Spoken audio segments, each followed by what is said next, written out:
I created it to help high school students understand and get clarity as to why they behave the way they do with money.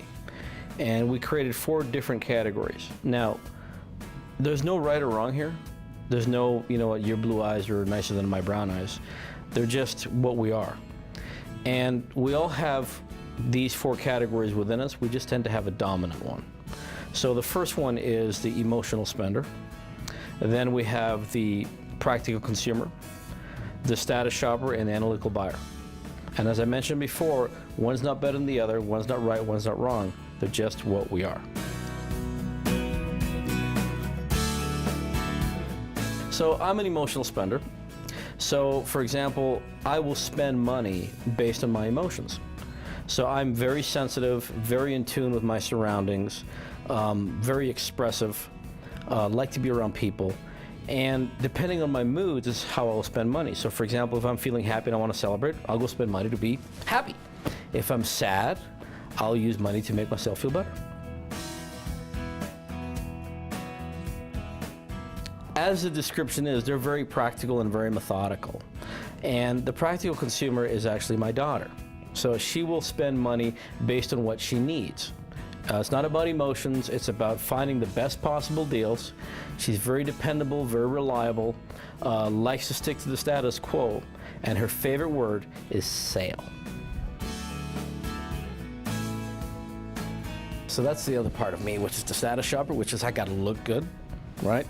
So the status shopper will spend money to look good and to try and fit in and be part of. So they will typically buy name brands, they will buy, you know, the brand name shoes, they'll buy the brand name cleats, the brand name handbags, and it's all about fitting in. So the status shopper likes to be part of a crowd, does not like to be singled out, they like to blend in as part of. The analytical buyer is the buyer that sometimes drives themselves and everybody else a little loopy when they go shopping because they want to research everything. They will go to the internet and look at the pros and the cons, and they typically go to a shopping mall and they will go in and look for something and they'll come back to it. So they're very thought process driven. And I'm talking slowly, that's how they think, very methodically. So for them, it's all about the data. And they're always looking for, did I do the right purchase? And for them, it's all about need. Is it practical? Do I need it?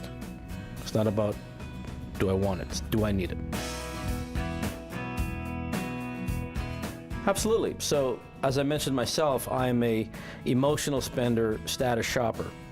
So I'll flip-flop back and forth. I am clearly not the analytical because I do things quickly and I don't research a lot of stuff, I just go. Sometimes you might find a emotional analytical, and those individuals are rare and they drive themselves crazy because it's like they're little, what's the word I'm looking for? Crazy. It's like, I want to be emotional, but I got to think about the emotions. I want to think, but I want to feel. So they go back and forth. So we have all 4. There is always a dominant one.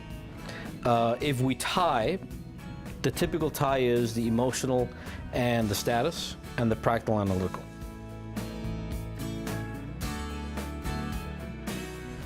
I think we are in a stage in the world right now where money is such a measure of who we are as individuals that we're striving to accumulate more and be more and pretend to have more than what we actually have. And we are at the wealthiest we've ever been in the history of the world. And at the same time, we're the most lost emotionally that we've ever been. So when we ask our clients, which are wealthy families and parents, what's the greatest fear you have about your children and money? What comes up over and over again by far is, have I as a parent done a proper job of preparing my children to inherit money and wealth? And when we ask them, can they clearly articulate what prepared means, they have no idea. And what's missing is the whole emotional component of it, which is our feelings about money. Because, in the media, we hear, that there's the list of the wealthiest people in the world. Everyone is comparing themselves by their net worth, i.e. their money.